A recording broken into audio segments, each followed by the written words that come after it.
Envie de retracer votre histoire familiale, un lieu de référence à Rennes, les archives départementales. Maggie est une habituée des lieux, elle y a déjà passé de nombreuses heures afin de réaliser son arbre généalogique, composé à présent de plus de 21 000 personnes. On cousine avec quelqu'un, mais là, ce qui est intéressant, c'est de refaire tout le parcours, de chercher vraiment le couple dont on est issu, puis de faire la descendance.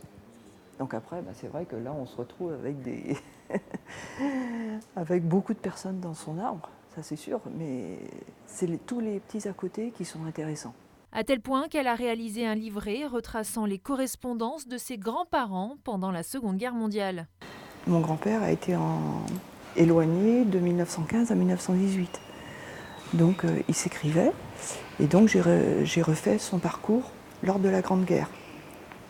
Et donc j'ai récupéré également au centre de Pau la citation officielle qu'il a eue pendant cette période. Samuel Bosch est responsable de la salle de lecture. Chaque utilisateur du lieu peut être accompagné dans ses recherches. En salle de lecture aux archives départementales, on va pouvoir trouver beaucoup plus de ressources qui vont permettre de compléter son arbre généalogique. D'abord, il y a des fonds qui sont consultables seulement en salle de lecture et pas en ligne. Et puis aussi, on va pouvoir consulter d'autres ressources pour des histoires individuelles et personnelles, les minutes notariales, les fonds judiciaires, les déclarations de succession, les fiches matricules militaires qui vont permettre d'enrichir en fait la connaissance de ses ancêtres. Les archives départementales sont ouvertes à tous et la consultation des documents y est gratuite. Tout au long de l'année, les archives départementales font vivre ces documents sous différentes formes grâce aux archives numérisées.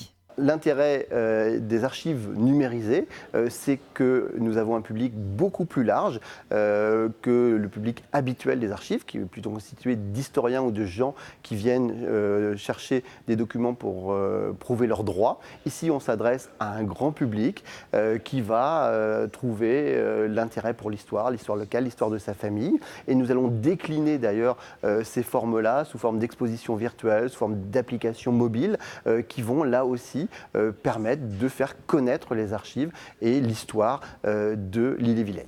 Actuellement, près de 150 000 personnes consultent le site internet des archives départementales chaque année.